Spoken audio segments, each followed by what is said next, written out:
Kavitha gold and diamonds അവതരിപ്പിക്കുന്നു season of merry. കവിതയുടെ പുതിയ ആഭരണ ശ്രേണിയായ glam 18 rose gold light weight ആഭരണങ്ങളുടെ എക്സ്ക്ലൂസീവ് ലോഞ്ച്. ഓഫറിന്റെ ഭാഗമായി ഒരു ഭാഗ്യശാലിക്ക് ബമ്പർ പ്രൈസായി ഒരു മാരുതി സ്വിഫ്റ്റ് ഡിസയർ കാറും 5 ഭാഗ്യശാലികൾക്ക് ഗൃഹോപകരണങ്ങളും സമ്മാനം. ഫെസ്റ്റിവലിന്റെ ഭാഗമായി എല്ലാ ആഭരണ ശ്രേണികൾക്കും ആകർഷകമായ ഡിസ്കൗണ്ട്. ഈ ഓഫർ ഡിസംബർ 15 മുതൽ ഫെബ്രുവരി 15 വരെ മാത്രം.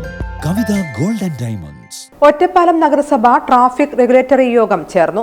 വർദ്ധിച്ചുവരുന്ന റോഡ് അപകടങ്ങളുടെ പശ്ചാത്തലത്തിൽ ഒറ്റപ്പാലം നഗരസഭാ ചെയർപേഴ്സന്റെ ചേംബറിൽ വെച്ചായിരുന്നു യോഗം ചേർന്നത്. കണ്ണിയമ്പുറത്ത് സിവിൽ സ്റ്റേഷനു സമീപത്തായി ഫിറ്റ്നസ് ടെസ്റ്റ് നടത്തുന്നിടത്ത് വാഹന ക്രമീകരണം വരുത്തുന്നതിനും സിവിൽ സ്റ്റേഷൻ റോഡിൽ വലതുവശത്തായി മാത്രം വാഹന പാർക്കിംഗ് ഒരുക്കുന്നതിനും ഇടതുവശത്ത് നോ പാർക്കിംഗ് ബോർഡ് സ്ഥാപിക്കുന്നതിനും തീരുമാനിച്ചു. വരോട് സ്കൂൾ മുതൽ ചെർപ്പളശ്ശേരി റോഡിന്റെ വിവിധ ഭാഗങ്ങളിലും ഹൈവേയിലും പ്രധാന സ്ഥലങ്ങളിൽ സീബ്ര ലൈൻ വരയ്ക്കുന്നതിന് യോഗം തീരുമാനിച്ചു.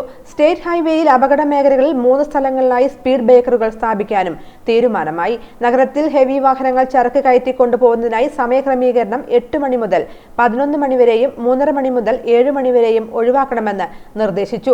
നഗരസഭാ പ്രദേശത്തെ ഓട്ടോറിക്ഷ സ്റ്റാൻഡുകളിൽ അനധികൃതമായി ഓട്ടോറിക്ഷകൾ ഓടുന്നുണ്ടെന്നും ഇവ കണ്ടെത്തുന്നതിനും ഭാവിയിൽ ഓട്ടോറിക്ഷകൾക്ക് പെർമിറ്റ് നൽകുന്നത് electrical autorickshaw, green gas autorickshaw എന്നിവയ്ക്ക് മുൻഗണന നൽകുന്നതിന് നിർദ്ദേശം വന്നു. കഴിഞ്ഞ ദിവസങ്ങളിൽ റോഡിനിരുവശത്തായി പാർക്ക് ചെയ്തിരുന്ന ഇരുചക്ര വാഹനങ്ങൾ ഉൾപ്പെടെയുള്ളവർക്ക് പിഴ ചുമത്തിയത് അന്വേഷിച്ച് വിവരം നൽകുമെന്നും പോലീസ് അറിയിച്ചു. യോഗത്തിൽ നഗരസഭാ ചെയർപേഴ്സൺ കെ ജാനകി ദേവി അധ്യക്ഷത വഹിച്ചു. ഡെപ്യൂട്ടി ചെയർമാൻ സി രാജേഷ്, പൊതുമരാമത്ത് വകുപ്പ്, police department, motor vehicle department, KSEB, water authority തുടങ്ങിയ വിഭാഗങ്ങളിലെ ഉദ്യോഗസ്ഥർ എന്നിവർ പങ്കെടുത്തു.